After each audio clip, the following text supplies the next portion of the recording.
Good morning, friend. This is Dr. Mark Bean here. Today I want to talk to you about how Jamaicans fall prey to predators when they migrate to the United States. I want to read a text to you from Proverbs 13 verse 20. He said, "He that walketh with wise men shall be wise, but a companion of fools shall be destroyed."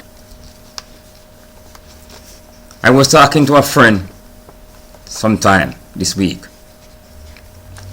and a friend told me he was watching a documentary of black men in prison,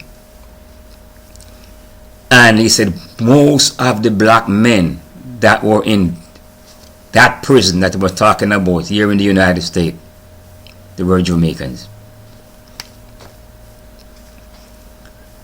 You see, one of the reasons for it is that they come to the United States with a get rich quick mentality, and they cannot manage United States. United States will heat them up and spit them out like a broken condom. Everyone wants to come to America, but they cannot handle America.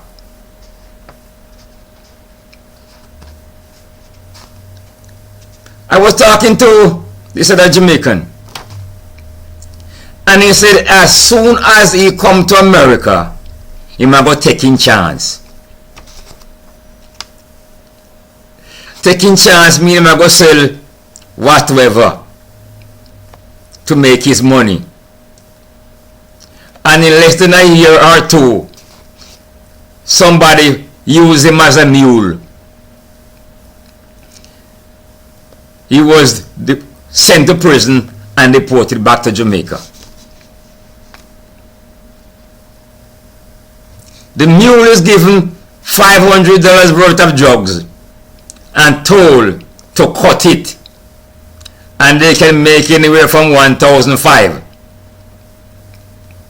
Then the same person who give the mule the drugs turn the mules in.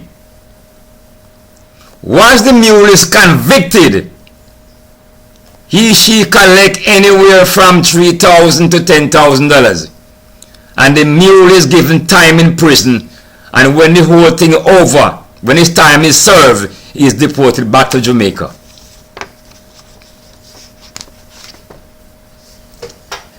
Then you have a second set of mule who fall prey to bad company. He get into trouble by accident because somebody uses him. He's in the wrong crowd, the wrong company. A car turned up at the gate, and the person said, "Take that package and go give it to the person that outside the gate in the car for me, who is in the car." She take up the package. They don't know what is in the package. Take it up, and when they go out there, they don't realize that the person in the car are undercover police, and they put the package right in the person's hand, and they gone right to jail. Right to jail. When they are convicted, the same person who give them the package collect anywhere from $3,000 to $10,000 to turn he or she him. In Proverbs 28 verse 22, "He that hasteneth to be rich had an evil eye, and consider not that poverty shall come upon him." In Proverbs 23 verse 4, he said, "Labor not to be rich, cease from thine own wisdom." Once you come to America with a get rich quick mentality, might as well you stay home because you are already screwed. You not gonna like what you hear home.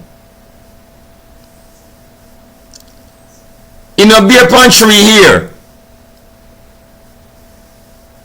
If you live in Florida, you might have to have orange and tree and breadfruit and tree and certain things and tree, depends on where in Florida you live.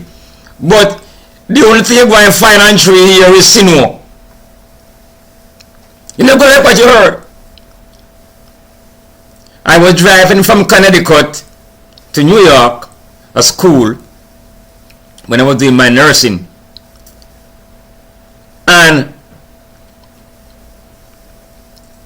that morning while I was going, I saw a Jamaican, I saw a truck broke down by the side of the road. That was very early in the morning, about 6 o'clock in the morning. And I saw the Jamaican flag and the truck. So I knew that the occupants are Jamaican. And I saw one man, a black guy, standing up outside with a jumper cable in his hand. So I know that they broken down and they need a jump start. I toot my horn and wave at them to find out if they need help, and they call out to me and say, come help us. And I say, oh, those are my yard brother. By the time I stopped my truck, I was all the way down the road. I have to reverse back and go to give them the jump start. Then they started to tell me that one man stopped this morning to help us, you know. Only one man. And he's a white man. I say, man, for real, a white man stopped to help you? Him say, yes. In my mind, I say, my yard brother is so cold. Because it was 9 degrees below zero in the morning. My yard brother is so cold that he's hallucinating. He's an angel stopped to help him. But I was a little bit too prejudiced. It could be a white man, of course.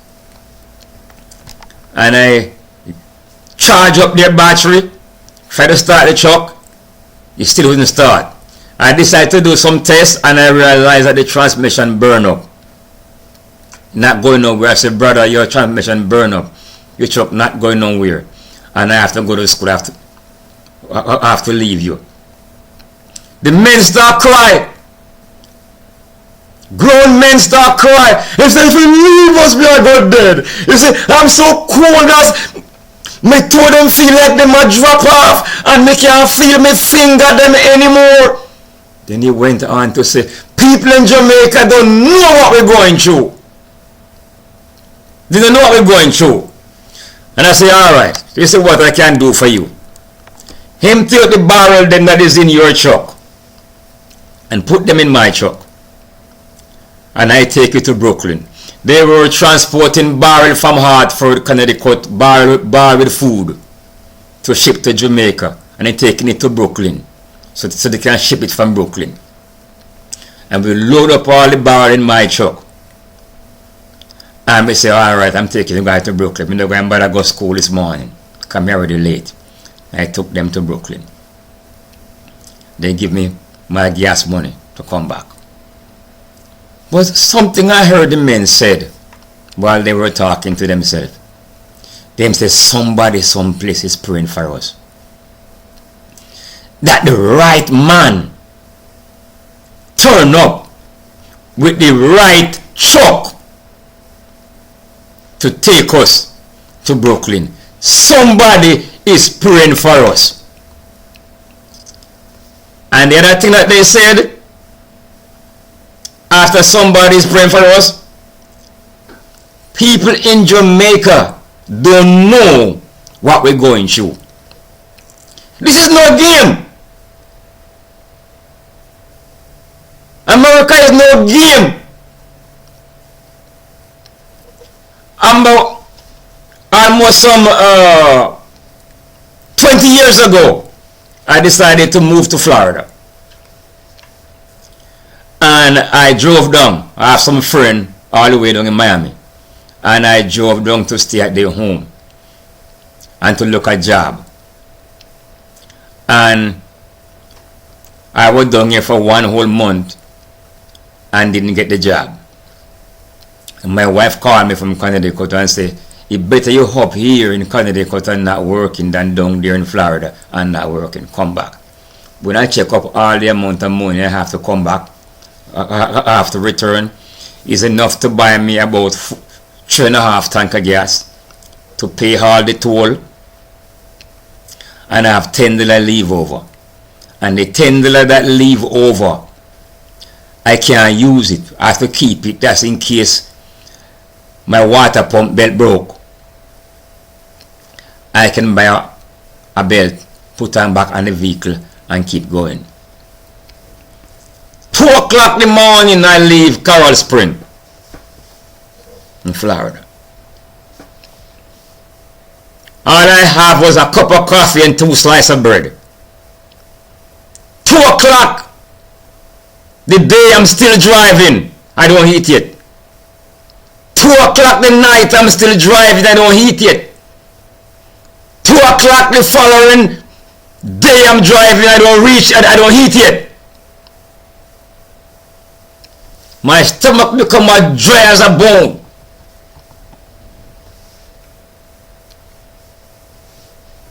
When I reach Georgia is one of the longest states to come out of. It took me 8 hours to come out of Georgia, because I have to come down to speed limit, because Georgia state trooper, they sharp like a razor. Once you start to speed them right up on your tail, you don't know where they come from. Took me 8 hours to come to Georgia. And when I saw the sign, say you are now leaving the state of Georgia, goodbye, drive safely, I said, okay, Tercel girl, let's run for it now. And we began to drive. 2 o'clock, 2 o'clock, 2 o'clock, 2 o'clock, no heat. Nothing to eat. And finally, I reached to a state where I saw the sign saying New York, 700 miles away. I have to stop like every 400 miles, call the wife and tell the wife what state I'm into. So if she don't hear from me, she can call the state trooper in that state to hear if anything happened to me. And when I saw the sign saying New York, 700 miles away, I said I can't stop to make any more call anymore, because I have to come off the highway, go down into some town to make the call and to head back for the highway, and that going to take an extra hour out of my time. And when I finally drove into Connecticut and drove into my home in the morning, 2 o'clock in the morning, I look up, we live on the 2nd floor, and I saw my wife up there talking to the state trooper, and she's crying. She says, 7 hours now, we don't hear from him, sir. And suddenly, she looked up and she saw me, and she said, see him just drive in here, sir. The first cup of tea I threw it up, the second cup of tea I threw it up, the third cup of tea I threw it up, because my stomach was as dry as a bone. You have to have endurance. You have to have discipline. And you have to have ambition if you want to come to America. But no come with no get rich quick mentality, because it not going to happen. The Lord bless you.